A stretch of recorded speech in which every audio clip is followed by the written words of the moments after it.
it's Jeff here once again with Entrepreneur Essentials, and I'm here with Paul O'Brien today. Good afternoon. And he's had one heck of a week, so he'll definitely tell you what's been going on all week long here with multiple events that he's been running all week. But once again, I want to thank everybody for tuning in, looking at some entrepreneurs that we have in our community that are just doing really amazing things. And Paul's got a great story of some things that are be coming up in the media area here in Austin, also in the co-working space, which is awesome. So look forward to hearing more about that today. But remember, as always, right down below me is our subscription button. If you don't subscribe, you don't know about all these things that are coming out and all these cool people that we have on the show. So that said, press that red button right below my feet and let's get going. Let's kick it off. Paul, how you doing today? I'm fantastic. Good to see you again. Thanks for showing up today and surviving this week to get to this point. I'm done. I think I'm going home from here. That's I'm going to call it an early afternoon. But it's good to see you. I'm glad to be here. So tell me a little bit about your entrepreneurial journey. How'd you get here? A series of unfortunate events. Okay. A way to put it. And actually, gosh, about 10 years ago, I even played with that idea.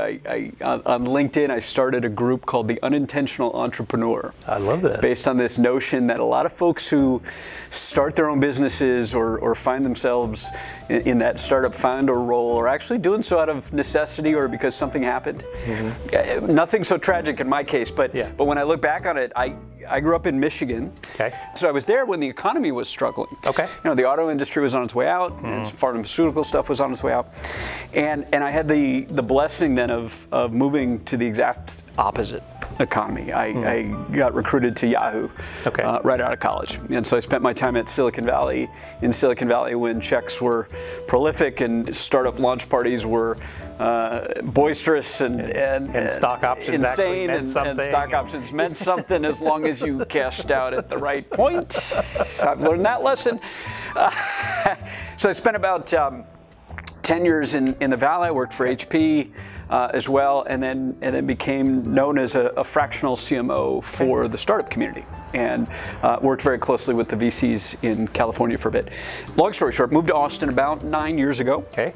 And moved here because we loved it. It was a bit of the best of everything I've experienced. Yeah. The Midwest, and I went to school in Arizona, so I enjoy the heat.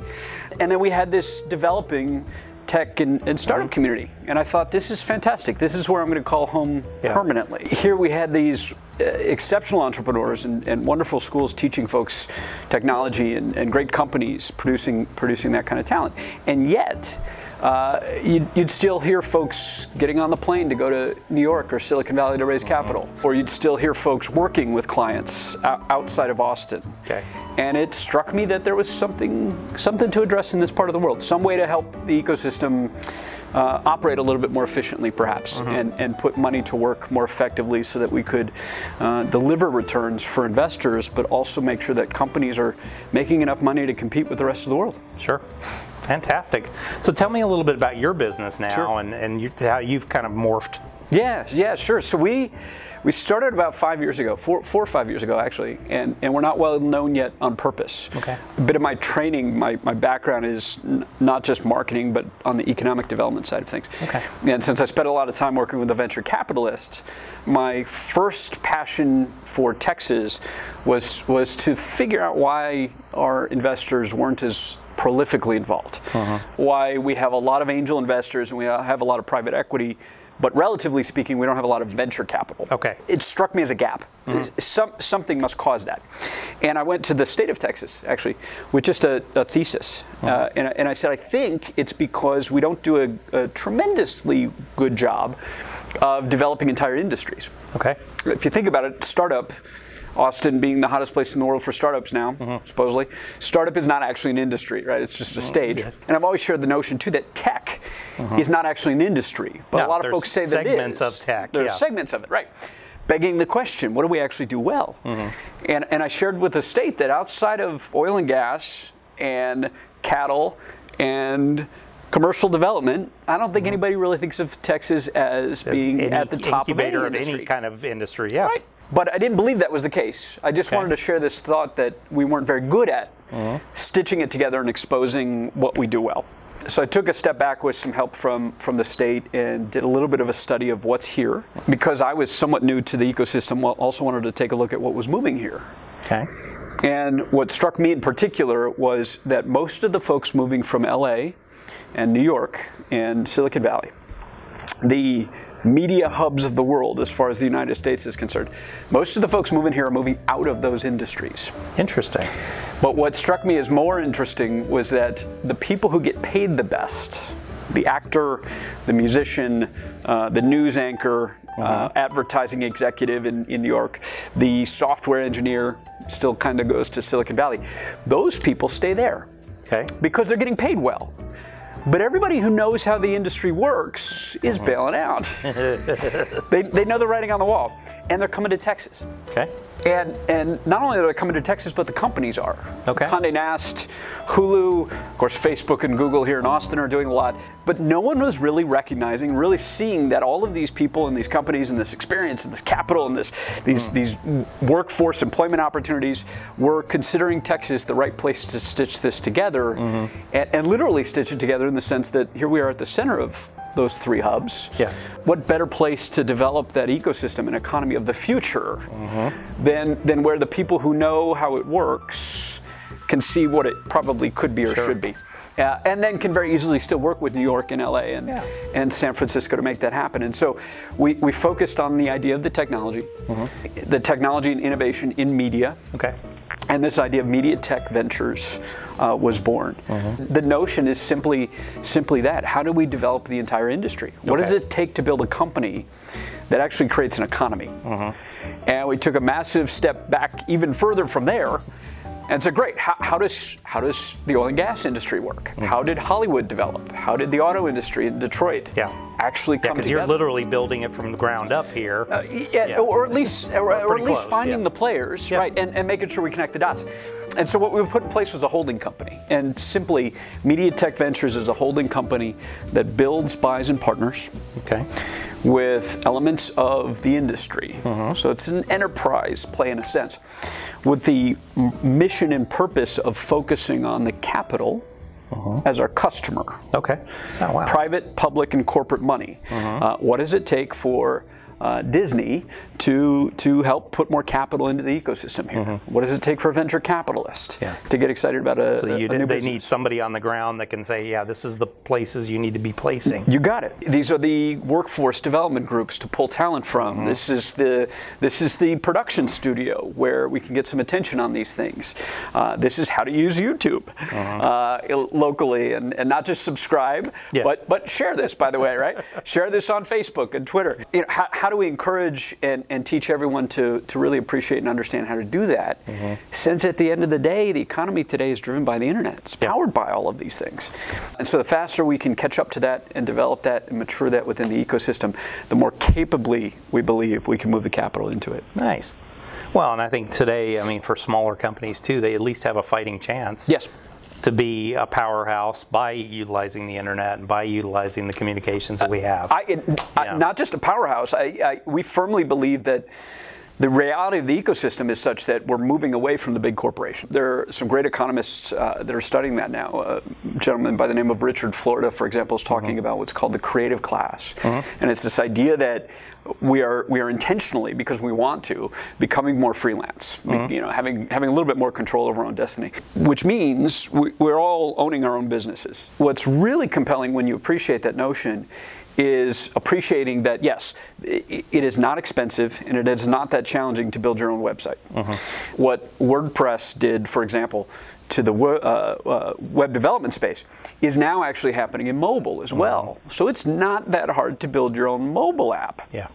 And it's certainly not that hard to appreciate how Facebook works and how Instagram works and how those things can drive your small business. The faster you can do that, the better, because every consumer, every customer, every business partner you have, they certainly look you up on Google at some point. And if you're not there, you're at a disadvantage more than an advantage. Well, and I think the interesting too, I just finished reading the book Small Giants.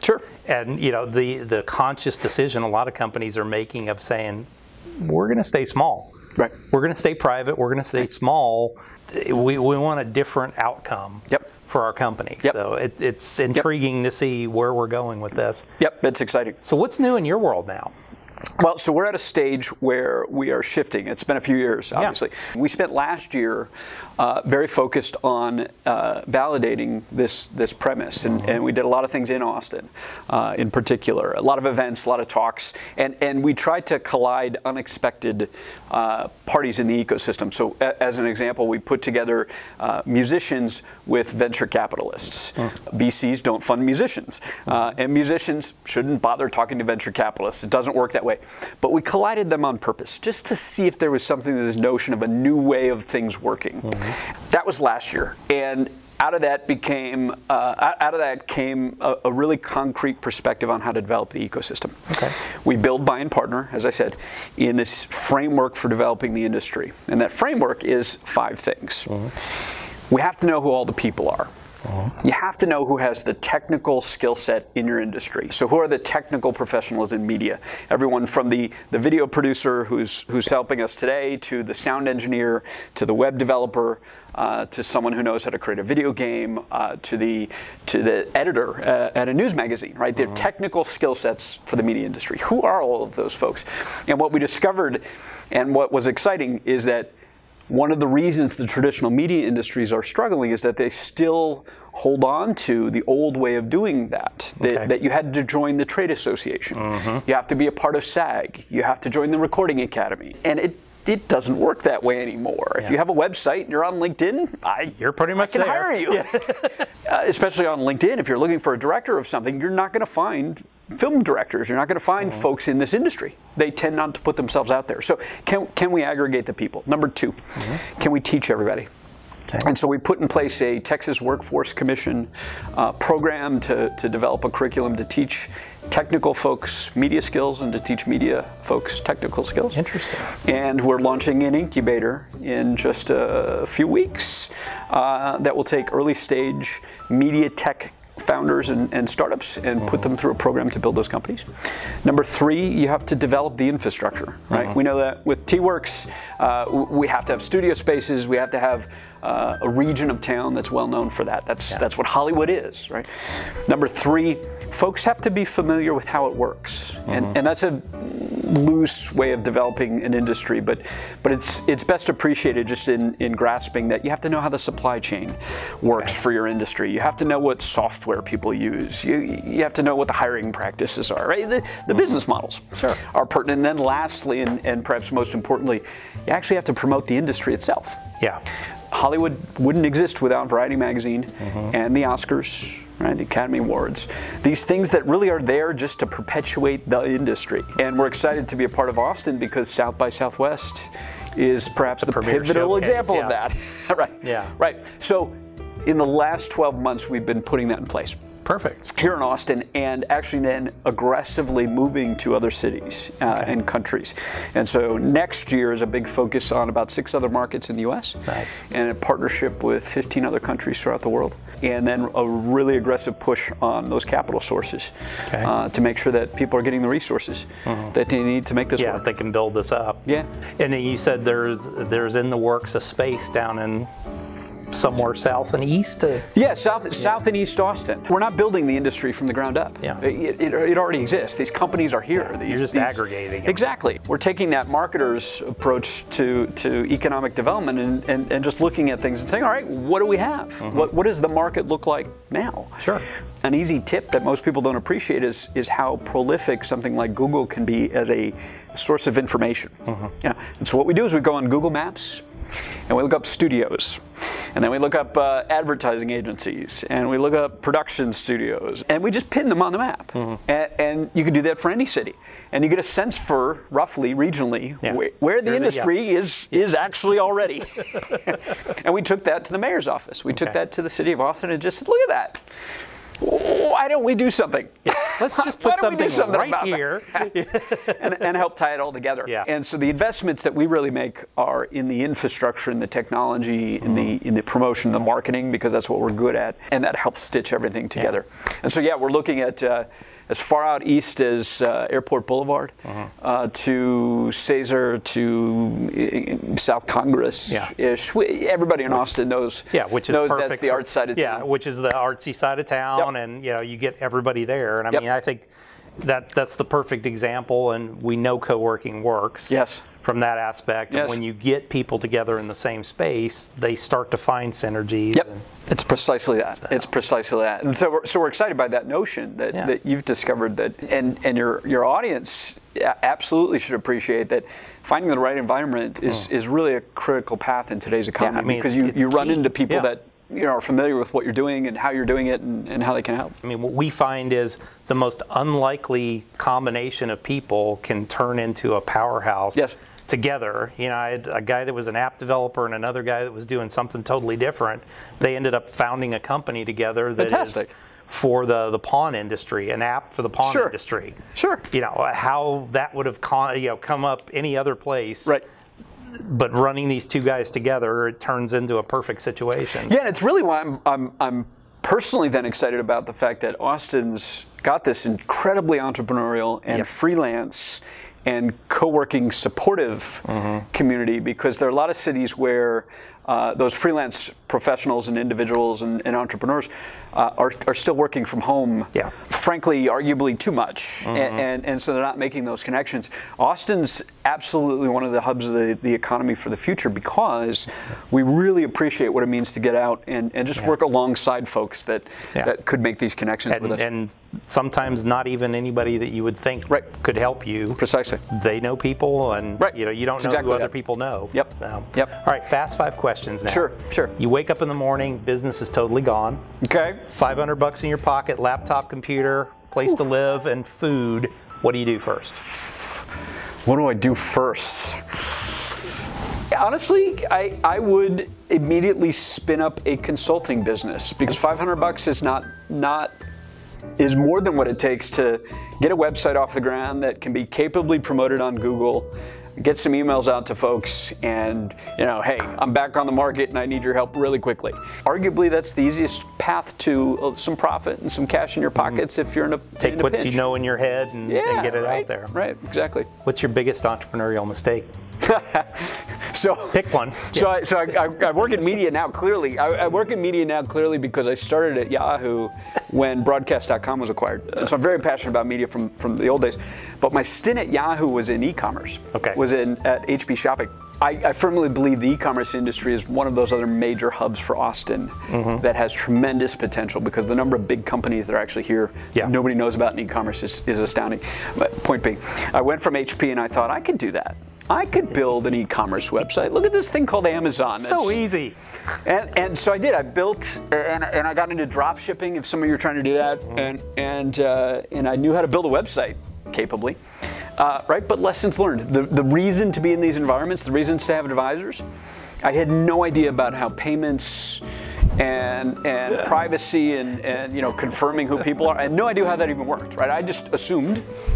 Just put up a website and sell stuff. And so here I am getting overly confident of myself, because suddenly I'm selling a lot of stuff. And I'm thinking, man, I'm really good at this. And I get a call from the FBI. Oops. Apparently there are some folks either pretending to use credit cards that they've stolen or whatever. They're buying stuff from me and then reselling it, or stealing. And of course the FBI gets involved when it's more than a certain amount of money, and it was a lot of money. And so the FBI got involved because they wanted to make sure that I wasn't doing it. It was happening to me, not. So yeah, it was about 10 years ago, 15 years ago, about $40,000. Oh. Just gone, because there's no way to even find that anymore, right? And luckily today the technology advanced a little bit more, so you don't have as much of that risk. But if you're thinking about getting the e-commerce business, it's really important to make sure you know who's buying from you. Learn the details. Exactly right. What's a good book that you recommend? I love a book that, as an entrepreneur and a startup professional, I love a book that most people don't even conceive of anymore, because it was actually written in the 70s. Okay. Peter Drucker's Innovation and Entrepreneurship. Yes. I think it's actually the pivotal, quintessential book for every small business owner and entrepreneur, because it's, regardless of the fact that we're now an internet-based economy, the core tenets of being an entrepreneur are the same as they were 100 years ago. They really are. And I think his work was just foundational in putting some of that in print and in a way that you've dealt with a lot of startups too, and I think what's missing today, there's so many people that are out there trying to train you how to start the next internet site, start do all this stuff. There's very little training on how to actually run a business. But precisely, precisely. How to actually, I mean, I'm seeing even some of the incubators that don't really teach you how to run a business and how to even have a mission statement. And One of the most important points that I like to share or talk about in Texas, frankly, because it's something I experienced when I moved here, was that there's this stark difference between the coasts and Texas with regard to understanding what marketing means. That on the coasts, marketing is developing the market. It is not advertising. It is not promoting your business. It is not selling whatever it is that you're doing. Marketing is the work of figuring out how to have a business, how to sustain the business, how to make sure it's competitive, what it's going to take. In this framework that we're developing with regard to how to move money better, venture capitalists don't fund businesses that merely have sales, because sales can disappear with the wind. A competitor can come along and put you out of business. And so in MediaTech Ventures, as an example of that, we run 50 different Twitter accounts related to MediaTech. We're on Quora, a great question and answer platform, as MediaTech. We're on Reddit as MediaTech. We are just about everywhere you can think of with this MediaTech name. In a marketing way, so that everything that develops in the industry comes to us in some form or fashion, right? And you're known at, hey, they're everywhere. Exactly. Yeah. Exactly. And because of that, we now have something with which to figure out how to sell, with which to figure out how to make money, rather than doing it backwards. And it's been interesting to talk about that in this part of the world where we have a very enterprise sales, hardware, in tech history where folks are used to calling on people and selling what they have. And unfortunately, we do see a lot of businesses here, we see a lot of startups here fail because they do that. And they even get that advice from early investors. Hey, I need to see customers, I need to see you selling something. And then though they haven't built anything to actually have a solid, sustainable, competitive business in place. Marketing first, that was one of Peter Drucker's most valuable points. To the millennial generation's credit, I mean, I learned a lot about when I built this place. I built this place on a $200 Facebook ad and a fake website. Sure, you're right, sure. You know, but that was something that I learned from watching what the millennial generation was doing and said, okay, I've got to turn my brain around from the way I learned it in business school. Because, I mean, you go to business school, what do they teach you? You know, hey, you go out, you create this wonderful product, and then you take it to people and see if they like it, and then sell it to them. Right, sure. Well, what if it sucks? Right. Then you're up a creek. You've spent all that money versus do what you need to very lightly, get in there, touch it, see, get somebody to like it, and then build it afterwards. I love the notion that you write a business plan only for the sake of going through the exercise of writing a business plan, and tomorrow you may as well throw it out because you're going to have to change it. Because it's complete BS. All right, so what's a good tool that you use in your business every day? I am a prolific social media personality, I guess. I created an incredible amount of content because I like to pay it forward. I like to teach by writing. It's my phone. Okay. I live on my phone not because I'm consuming content. I'm not watching TV or reading news, as I think most people, or playing games, as I think most people get the impression. I am almost constantly writing something somewhere. The best tool in the context of that is a really sophisticated understanding of how Twitter actually works, and what you can do with Twitter to follow trends and get a read on news and what's developing, and then be able to react to that. It's a data set. It's a source of information that I just flip to an article, or I flip to a comment, or I flip to a post on Facebook. To your point about starting this with just a little bit of outreach on Facebook, when you can figure out how to perpetuate that and scale that, it's free advertising, right?